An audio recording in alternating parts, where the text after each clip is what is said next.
شعیب علیہ السلام بھی ایک عظیم نبی تھے۔ آپ یونس علیہ السلام سے پہلے یا بعد میں تشریف لائے۔ مفسرین اور مورخین کے اقوال اس بارے میں مختلف ہیں۔ آپ عربی النسل ہیں اور مدین بن مدیان بن ابراہیم علیہ السلام کی طرف منسوب ہیں۔ آپ جس شہر میں مبعوث ہوئے اس کا نام مدین تھا، یا پھر یہ اس قبیلے کا نام تھا جو اس بستی میں آباد تھا۔ مدین کا یہ شہر مشہور شہر معان کے قریب ہی تھا، آج کل یہ اردن میں ہے۔ معان قوم لوط کے بحیرہ کے قریب تھا۔ بحیرہ کی حقیقت یہ ہے کہ جب اللہ تعالیٰ نے جبریل علیہ السلام کو حکم دیا کہ لوط علیہ السلام کی قوم پر تباہی نازل کریں، اس بستی کو اوپر اٹھا کر اوندھا گرا دیں، انہوں نے اس بستی کو تہوبالا کر دیا، تہس نہس کر دیا، تو اس بستی کو بحیرہ کہا جانے لگا، یعنی لوط علیہ السلام کی بستی کے کھنڈرات۔ یہ بحیرہ بحر مردار کے قریب ہی واقع ہے۔ سیدنا شعیب علیہ السلام کی قوم ایک کافر اور تاجر قوم تھی، بتوں کی پوجا کرتی تھی اور ڈاکے ڈالتی تھی۔ یہ لوگ تجارتی راستوں پر کھڑے ہو جاتے، تجارتی قافلوں کو اس طرح لوٹتے تھے کہ ہر قافلے سے جبرن 10واں حصہ وصول کر لیتے تھے۔ خود بھی ملاوٹ، ہیرا پھیری اور دھوکہ بازی کے ماہر تھے۔ ملاوٹ تو گویا ان کی گھٹی میں پڑی تھی۔ تمام انبیاء کرام علیہم السلام کی ذمہ داری ہوتی ہے کہ لوگوں کو خالص اللہ کی عبادت کی طرف بلائیں، درست اعمال اور صحیح عقائد کی طرف ان کی رہنمائی کریں۔ اس کے ساتھ یہ بھی ان کی ذمہ داری ہوتی ہے کہ اہم معاشرتی، اقتصادی اور سیاسی امور کی بھی رہنمائی کریں۔ حقیقت یہ ہے کہ تمام انبیاء کرام کا طریقہ یہی تھا کہ جہاں کہیں قوم میں کوئی ٹیڑھا پن دیکھتے اس کی اصلاح فرمانے کی کوشش کرتے، عبادت اور عقیدے کی اصلاح کرنے کے ساتھ ساتھ دوسری خرابیوں کا بھی سامنا کرتے جو اس قوم میں پائی جاتی تھی۔ اہل مدین میں ملاوٹ کا رجحان سب سے بڑھ کر تھا، ماپ تول میں کمی کرتے تھے۔ اس کے ساتھ اس قوم میں درختوں کی عبادت کرنے کا رجحان بھی پایا جاتا تھا، وہ درختوں کے پجاری تھے۔ اسی لیے اللہ تعالیٰ نے سورۃ الحجر آیت 78 میں فرمایا ہے، وَإِن كَانَ أَصْحَابُ الْأَيْكَةِ لَظَالِمِينَ، اور بے شک ایکا والے بھی بڑے ظالم تھے۔ اسی طرح سورۃ الشعراء آیت 176 میں باری تعالیٰ فرماتے ہیں، كَذَّبَ أَصْحَابُ الْأَيْكَةِ الْمُرْسَلِينَ، ایکا والوں نے بھی رسولوں کو جھٹلایا۔ اس قوم نے تو صرف شعیب علیہ السلام کی تکذیب کی تھی، پھر اللہ تعالیٰ نے رسولوں کی تکذیب کیوں فرمایا؟ اس کا جواب یہ ہے کہ ایک رسول اور نبی کی تکذیب تمام انبیاء کرام کی تکذیب ہے، کیونکہ سب انبیاء کرام کی دعوت ایک ہے، سب کے سب ایک ہی دعوت دیتے رہے ہیں، سب کا ایک ہی اعلان تھا، أَنِ اعْبُدُوا اللَّهَ وَاتَّقُوهُ وَأَطِيعُونِ، تم اللہ کی عبادت کرو اور اسی سے ڈرو اور میرا کہنا مانو۔ یہ تھی تمام انبیاء کرام کی دعوت۔ اللہ سورۃ الاعراف آیت 59 میں فرماتے ہیں، اعْبُدُوا اللَّهَ مَا لَكُم مِّنْ إِلَٰهٍ غَيْرُهُ، تم اللہ کی عبادت کرو، اس کے سوا تمہارا کوئی معبود نہیں۔ مطلب یہ کہ تمام انبیاء کی دعوت ایک ہی تھی۔ اب جو آدمی صرف ایک نبی کو جھٹلاتا ہے، اس کی تعلیمات سے کفر کرتا ہے، تو گویا وہ سب کو جھٹلاتا ہے، سبھی کی تعلیمات سے انکار کرتا ہے۔ یہی وجہ ہے کہ اللہ تعالیٰ نے فرمایا، ایکا والوں نے رسولوں کو جھٹلایا، باوجود اس کے کہ انہوں نے صرف ایک رسول کو جھٹلایا تھا۔ شعیب علیہ السلام نے قوم کو دعوت دینی شروع کی۔ اللہ تعالیٰ سورہ اعراف آیت 85 میں فرماتے ہیں، وَإِلَى مَدْيَنَ أَخَاهُمْ شُعَيْبًا قَالَ يَا قَوْمِ اعْبُدُوا اللَّهَ مَا لَكُم مِّنْ إِلَٰهٍ غَيْرُهُ قَدْ جَاءَتْكُم بَيِّنَةٌ مِّن رَّبِّكُمْ، اور ہم نے مدین کی طرف ان کے بھائی شعیب کو بھیجا، انہوں نے فرمایا، اے میری قوم، تم اللہ کی عبادت کرو، اس کے سوا تمہارا کوئی معبود نہیں، تمہارے پاس تمہارے پروردگار کی طرف سے واضح دلیل آ چکی ہے۔ سب کے سب انبیاء کرام معجزات کے ساتھ تشریف لائے ہیں۔ اگر معجزات نہ ہوتے تو لوگوں کو کیسے پہچان ہوتی کہ وہ حق پر ہیں؟ معجزات نہ ہوتے تو ہم ایک سچے نبی اور نبوت کے جھوٹے مدعی کے درمیان فرق کیسے کر سکتے تھے؟ نبی برحق تو معجزات لے کر آتا ہے۔ دنیا میں کوئی نبی ایسا نہیں آیا جو معجزات لے کر نہ آیا ہو۔ معجزے کی تعریف میں علماء لکھتے ہیں، المعجزة أمر خارق للعادة، شيء لا يستطيعه البشر وليس من صنع البشر، معجزہ اس خلاف عادت امر کو کہتے ہیں جو انسانوں کی طاقت سے بالا ہو اور اس میں کسی آدمی کا عمل دخل نہ ہو، یعنی جس کو پیش کرنے سے انسان عاجز ہوں۔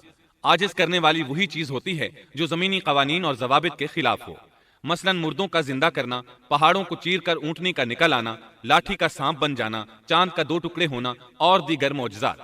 مختصر یہ کہ جو نبی دنیا میں تشریف لائے کوئی نہ کوئی معجزہ ضرور ساتھ لائے تاکہ لوگ ان کی سچائی پر ایمان لے آئیں۔ اگر کوئی شخص نبوت کا دعویٰ کرے اور ہاتھ کی صفائی سے کوئی شعبدہ دکھائے تو وہ معجزہ نہیں ہے، معجزہ ہونے کے لیے چند شرائط ہیں۔ نمبر 1، وہ کام خلاف عادت ہو، قوانین فطرت کو توڑنے والا ہو۔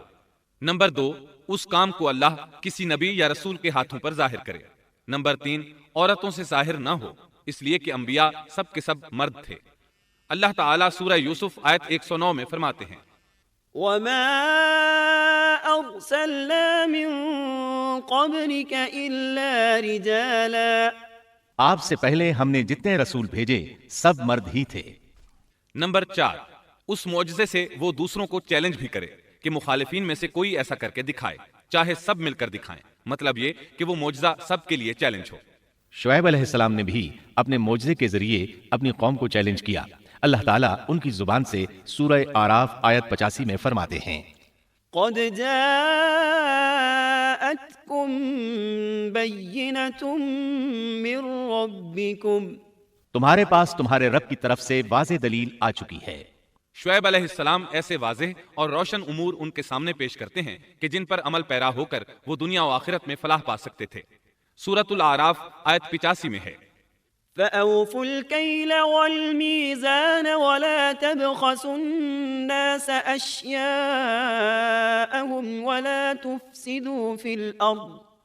ولا تفسدوا في الأرض بعد إصلاحها ذلكم خير لكم إن كنتم مؤمنين۔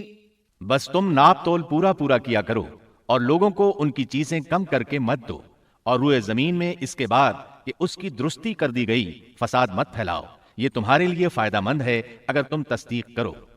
اللہ تعالیٰ سورۃ الاعراف آیت 86 میں فرماتے ہیں، ولا تقعدوا بكل صراط توعدون۔ اور تم سڑکوں پر اس غرض سے مت بیٹھا کرو کہ اللہ پر ایمان لانے والوں کو دھمکیاں دو۔ مطلب یہ کہ تمام تجارتی راستوں میں کٹوتیاں کرنے کے لیے نہ بیٹھا کرو۔ اگر وہ تمہیں رقوم ادا نہیں کرتے تو تم انہیں دھمکیاں دیتے ہو، جیسا کہ سورۃ الاعراف آیت 86 میں ہے۔ ولا تقعدوا بكل صراط توعدون وتصدون عن سبيل الله من آمن به وتبغونها عوجا۔ اور تم سڑکوں پر اس غرض سے نہ بیٹھو کہ اللہ پر ایمان لانے والوں کو دھمکیاں دو اور اللہ کی راہ سے روکو اور اس میں کجی تلاش کرنے میں لگے رہو۔ اللہ تعالیٰ سورۃ الاعراف آیت 86 میں فرماتے ہیں، واذكروا إذ كنتم قليلا فكثركم۔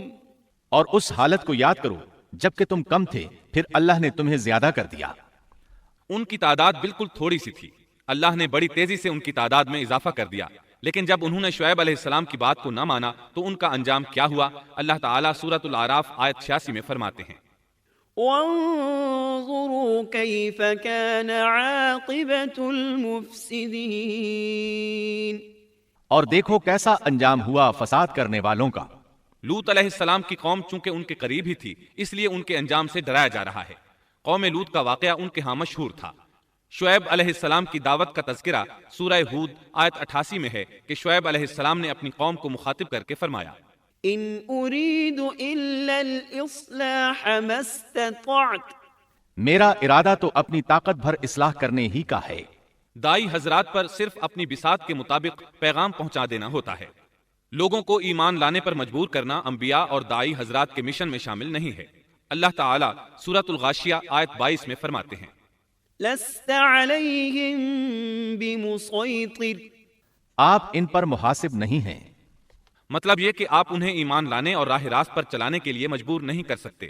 آپ کے ذمہ یہی امر ہے کہ آپ ان کی اصلاح کرنے کی کوشش کریں۔ سورہ ہود آیت 88 میں ہے، ان اريد الا الاصلاح ما استطعت وما توفيقي الا بالله عليه توكلت واليه انيب۔ میرا ارادہ تو اپنی طاقت بھر اصلاح کرنے کا ہی ہے، میری توفیق اللہ ہی کی مدد سے ہے، اسی پر میرا بھروسہ ہے اور اسی کی طرف میں رجوع کرتا ہوں۔ جب شعیب علیہ السلام نے انہیں ان باتوں کی طرف دعوت دی تو انہوں نے کفر کیا، آپ کو جھٹلایا، بلکہ یوں کہنے لگے، قالوا يا شعيب أصلاتك تأمرك أن نترك ما يعبد آباؤنا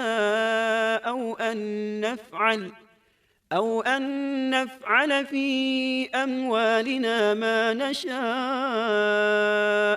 انہوں نے جواب دیا کہ اے شعیب، کیا تیری نماز تجھے یہی حکم دیتی ہے کہ ہم اپنے باپ دادوں کے معبودوں کو چھوڑ دیں اور ہم اپنے مالوں میں جو کچھ چاہیں اس کا کرنا بھی چھوڑ دیں؟ آج بھی بعض لوگوں کا یہی حال ہے، وہ سمجھتے ہیں دین کا مطلب ہے مسجدوں کی حد تک عبادت کر لو، سیاسی اور معاشرتی زندگی میں دین کی کوئی ضرورت نہیں سمجھتے، ان معاملات کو دین سے الگ چیز تصور کرتے ہیں، کہتے ہیں بس جی یہ تو دنیا کے مشاغل ہیں۔ یہی حال تھا شعیب علیہ السلام کی قوم کا۔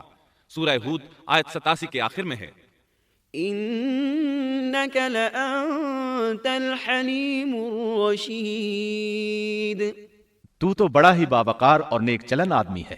مطلب یہ کہ انہوں نے مذاق کے انداز میں ان سے کہا تو تو بڑا عقل مند ہے، کیوں ناراض ہوتا ہے؟ سیدنا ابن عباس رضی اللہ عنہما سے روایت ہے کہ وہ یہ بات ان سے مذاق کے انداز میں کہتے تھے، ان کی تعریف نہیں کرتے تھے۔ پھر شعیب علیہ السلام نے ان الفاظ میں سمجھایا وَيَا قَوْمِ لَا يَجْرِمَنَّكُمْ شِقَاقِي أَن يُصِيبَكُم مِّثْلُ مَا أَصَابَ قَوْمَ نُوحٍ أَوْ قَوْمَ هُودٍ أَوْ قَوْمَ صَالِحٍ وَمَا قَوْمُ لُوطٍ مِّنكُم بِبَعِيدٍ۔ اور اے میری قوم، میرے خلاف ضد تمہارے لیے اس بات کا باعث نہ ہو جائے کہ تمہیں بھی ویسا ہی معاملہ پیش آ جائے جیسا قوم نوح یا قوم ہود یا قوم صالح کو پیش آ چکا ہے، اور قوم لوط تو تم سے کچھ دور نہیں۔ مطلب یہ تھا کہ قوم لوط تو تمہارے بالکل نزدیک تھی، ان پر آنے والے عذاب سے تو تم خود اچھی طرح خبردار ہو، جانتے ہو ان کے ساتھ کیا سلوک ہو چکا ہے۔ پھر آپ نے فرمایا وَاسْتَغْفِرُوا رَبَّكُمْ ثُمَّ تُوبُوا إِلَيْهِ إِنَّ رَبِّي رَحِيمٌ وَدُودٌ۔ تم اپنے رب سے استغفار کرو اور اس کی طرف توجہ کرو، یقین مانو کہ میرا رب بڑی مہربانی والا اور بہت محبت کرنے والا ہے۔ جب وہ اپنی ضد پر اڑے رہے تو شعیب علیہ السلام نے یوں فرمایا تو ذرا ٹھہر جاؤ یہاں تک کہ ہمارے درمیان اللہ فیصلہ کیے دیتا ہے، اور وہ سب فیصلہ کرنے والوں سے بہتر ہے۔ پہلے تو عام واعظ و نصیحت فرمائی، جب قوم نہ سمجھی تو انہیں سابقہ ہلاک شدہ قوموں کی مثالیں دی، ڈرایا کہ کہیں تمہیں بھی ایسے ہی عذابوں سے دوچار نہ ہونا پڑے، لیکن انہوں نے کسی بات کا اثر نہ لیا، الٹا یوں کہنے لگے انما انت من المسحرین ما انت الا بشر مثلنا وان نظنك لمن الكاذبین فأسقط علينا كسفا من السماء إن كنت من الصادقين۔ تو ان میں سے ہے جن پر جادو کر دیا جاتا ہے، اور تو ہم ہی جیسا ایک انسان ہے، اور ہم تو تجھے جھوٹ بولنے والوں میں سے ہی خیال کرتے ہیں۔ اگر تو سچے لوگوں میں سے ہے تو ہم پر آسمان کا کوئی ٹکڑا گرا دے۔ مطلب یہ کہ آخرکار یہ لوگ پہلے لوگوں یعنی عاد اور سمود کے نقش قدم پر چلنے لگے، ان کے انبیاء انہیں حق کی طرف بلاتے رہے، وہ انکار کرتے رہے، آخر ان پر اللہ کے عذاب اترے۔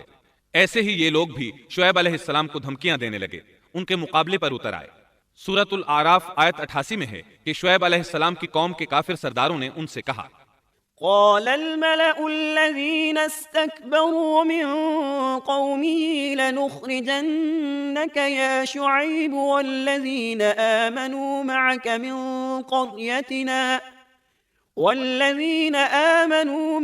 من قريتنا أو لتعودن في ملتنا قال أولو كنا كارهين۔ ان کی قوم کے متکبر سرداروں نے کہا اے شعیب، ہم آپ کو اور جو آپ کے ہمراہ ایمان والے ہیں انہیں اپنی بستی سے نکال دیں گے، یا یہ کہ تم ہمارے مذہب میں پھر آ جاؤ۔ شعیب نے جواب دیا کیا ہم تمہارے مذہب میں آ جائیں؟ گو ہم اس کو مکروہ ہی سمجھتے ہوں۔ قوم کے سردار تکبر کرتے ہوئے مزید کہنے لگے کہ اگر تو اپنی دعوت پر اڑا رہا تو ہم تجھے مدین سے نکال دیں گے۔ جواب میں شعیب علیہ السلام نے کہا اگر عذاب سے بچنا ہے تو میری بات مان لو۔ انہوں نے نہ صرف آپ کی بات ماننے سے انکار کر دیا بلکہ ان کا مذاق بھی اڑانے لگے۔ اس کا ذکر سورہ ہود آیت 91 میں آیا ہے۔ قالوا يا شعيب ما نفقه كثيرا مما تقول۔ انہوں نے کہا اے شعیب، تیری اکثر باتیں تو ہماری سمجھ ہی میں نہیں آتی۔ شعیب علیہ السلام نے انہیں پھر سمجھایا تو وہ بولے قالوا يا شعيب ما نفقه كثيرا مما تقول وإنا لنراك فينا ضعيفا ولولا رهطك لرجمناك وما أنت علينا بعزيز. اے شعیب، تیری اکثر باتیں تو ہماری سمجھ ہی میں نہیں آتی اور ہم تو تجھے اپنے اندر بہت کمزور پاتے ہیں. اگر تیرے قبیلے کا خیال نہ ہوتا تو ہم تجھے سنسار کر دیتے اور ہم پر تمہارا دباؤ تو ہے ہی نہیں.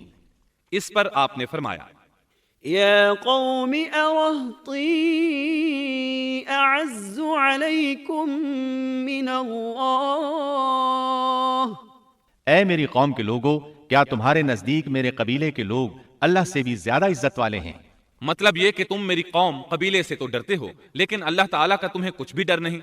اس موقع پر انہوں نے اپنی قوم کو یوں خبردار کیا وَيَا قَوْمِ اعْمَلُوا عَلَى مَكَانَتِكُمْ إِنِّي عَامِلٌ سَوْفَ تَعْلَمُونَ مَنْ يَأْتِيهِ عَذَابٌ يُخْزِيهِ وَمَنْ هُوَ كَاذِبٌ وَارْتَقِبُوا إِنِّي مَعَكُمْ رَقِيبٌ.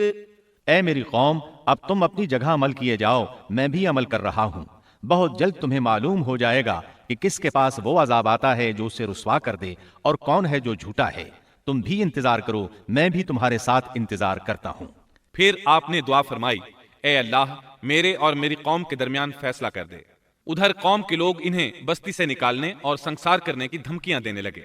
آپ کی دعا کے الفاظ سورہ اعراف آیت 99 میں آئے ہیں.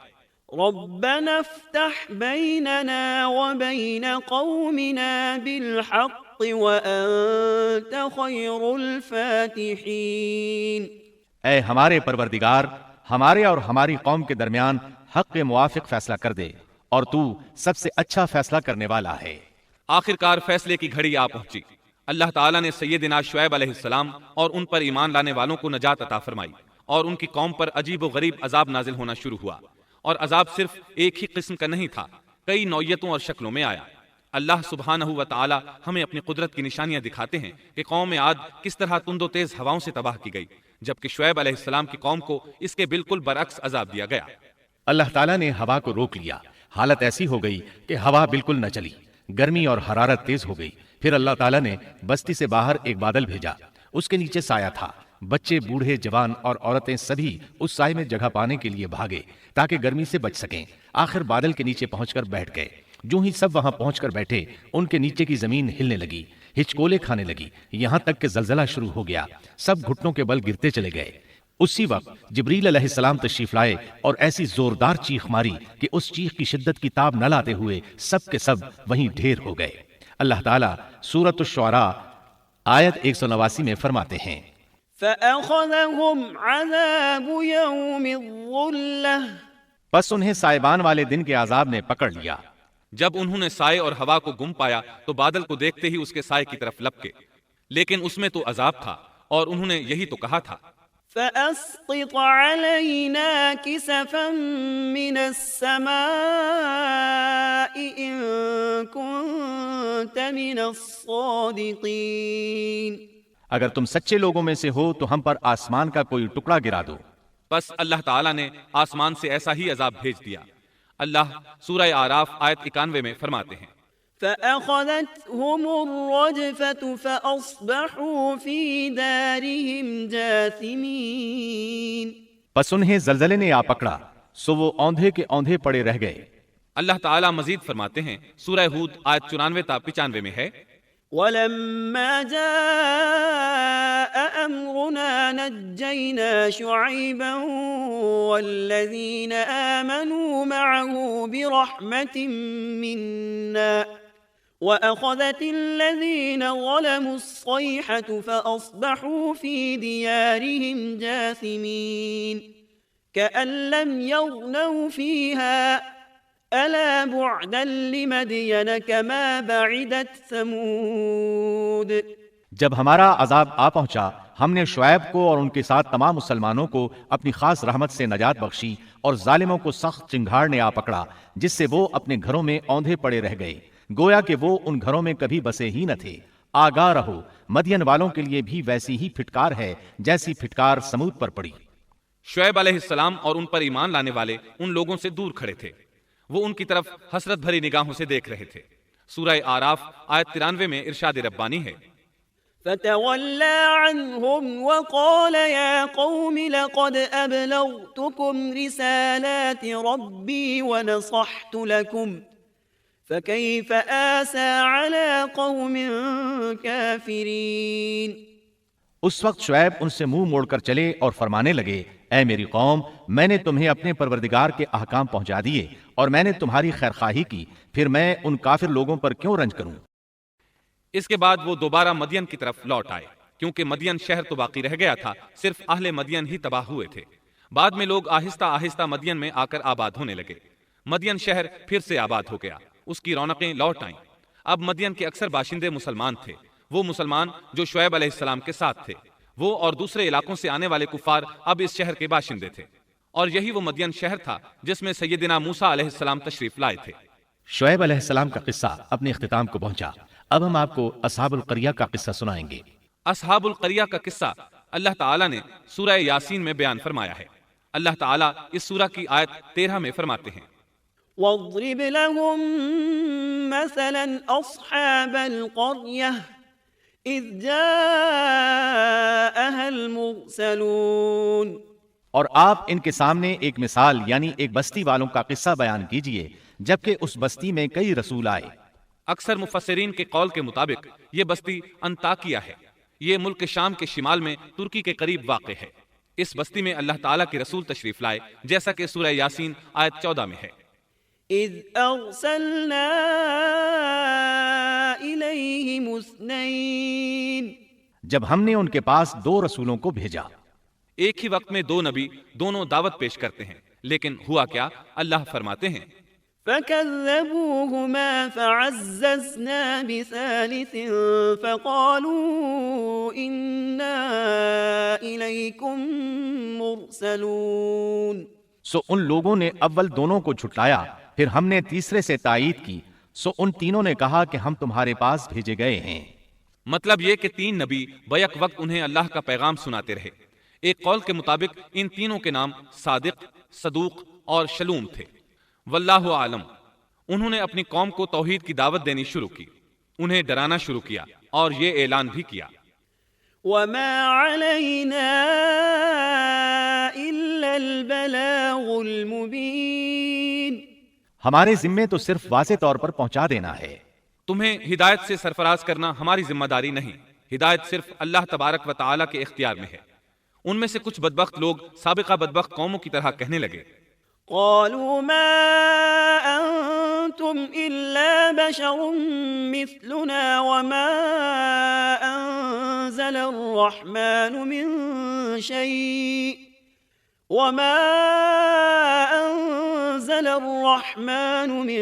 شيء إن أنتم إلا تكذبون۔ ان لوگوں نے کہا، تم تو ہماری طرح معمولی آدمی ہو اور رحمان نے کوئی چیز نازل نہیں کی، تم نرا جھوٹ بولتے ہو۔ انبیاء کرام ان لوگوں کو دعوت حق دیتے رہے، توحید کا پیغام سناتے رہے، لیکن وہ لوگ اپنے کفر ہی پر ڈٹے رہے۔ قالوا إنا تطيرنا بكم لئن لم تنتهوا لنرجمنكم وليمسنكم منا عذاب أليم۔ انہوں نے کہا کہ ہم تو تمہیں منحوس سمجھتے ہیں، اگر تم باز نہ آئے تو ہم پتھروں سے تمہارا کام تمام کر دیں گے اور تمہیں ہماری طرف سے سخت تکلیف پہنچے گی۔ پہلے تو انہیں منحوس قرار دیا، پھر سنسار کرنے کی دھمکی دی، سخت سزا کی باتیں کرنے لگے۔ انبیاء نے انہیں جو جواب دیا سورہ یاسین آیت 19 میں اس طرح ہے، قالوا طائركم معكم أئن ذكرتم بل أنتم قوم مسرفون۔ ان رسولوں نے کہا کہ تمہاری نحوست تمہارے ساتھ ہی لگی ہوئی ہے، کیا اس کو نحوست سمجھتے ہو کہ تمہیں نصیحت کی جائے، بلکہ تم حد سے نکل جانے والے لوگ ہو۔ مطلب یہ تھا کہ تم سابقہ قوموں سے بھی آگے بڑھ چکے ہو، ان تمام حدوں کو پھلانگ چکے ہو جن کی وجہ سے سابقہ قومیں تباہ و برباد ہوئی۔ اب تم نے اس آخری حد کو چھو لیا ہے جس پر عذاب آ جایا کرتا ہے۔ اب بھی وقت ہے، ہماری بات مان لو۔ یہ بحث ہو رہی تھی کہ ایک آدمی وہاں آ پہنچا۔ اس نے خطرہ محسوس کر لیا تھا، جان چکا تھا کہ یہ قوم بھی سابقہ قوموں کی طرح حدود کو پھلانگ چکی ہے۔ اسے عذاب آتا محسوس ہو رہا تھا۔ اکثر مورخین کا کہنا ہے کہ وہ شخص حبیب نجار تھا۔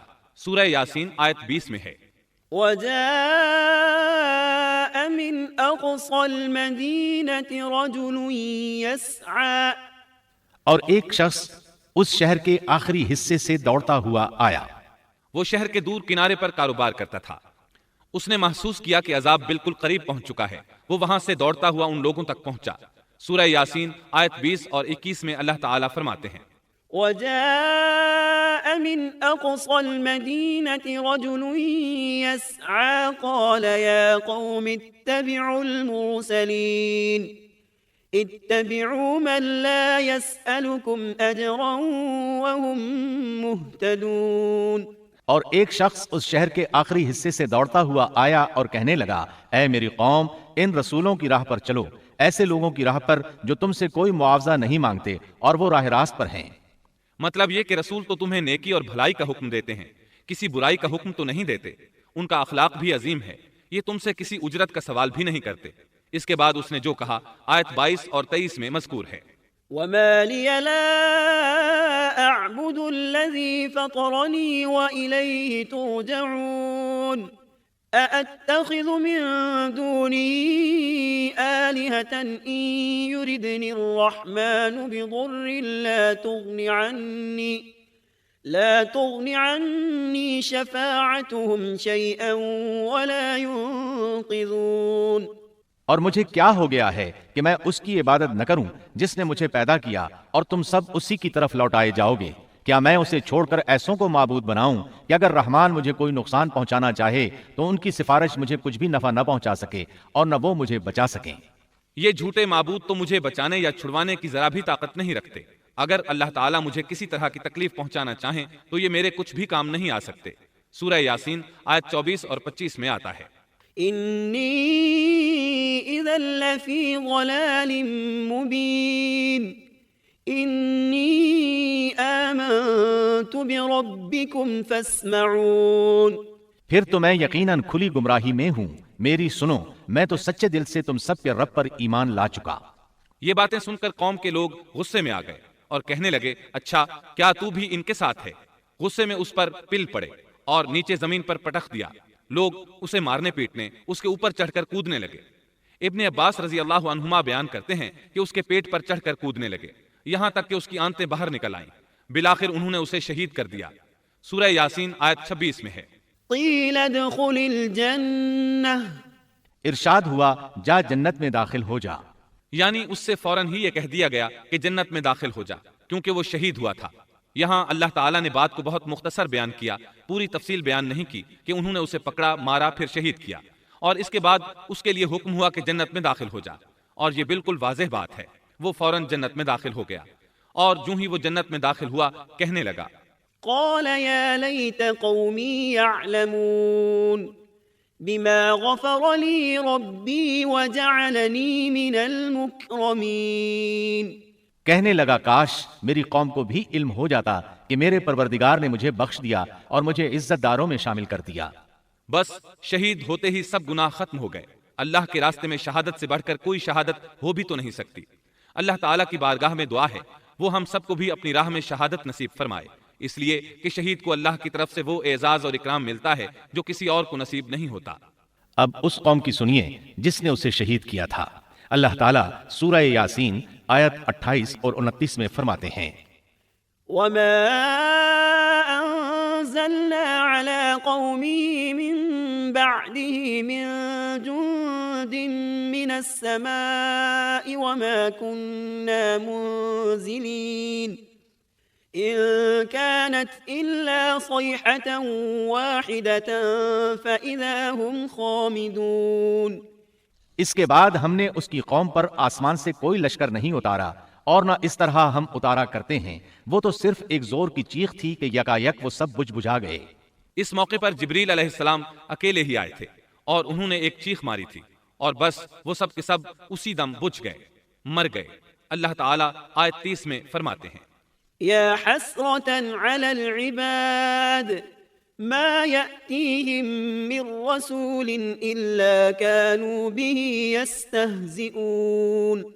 ایسے بندوں پر افسوس، کبھی بھی کوئی رسول ان کے پاس نہیں آیا جس کی ہنسی انہوں نے نہ اڑائی ہو۔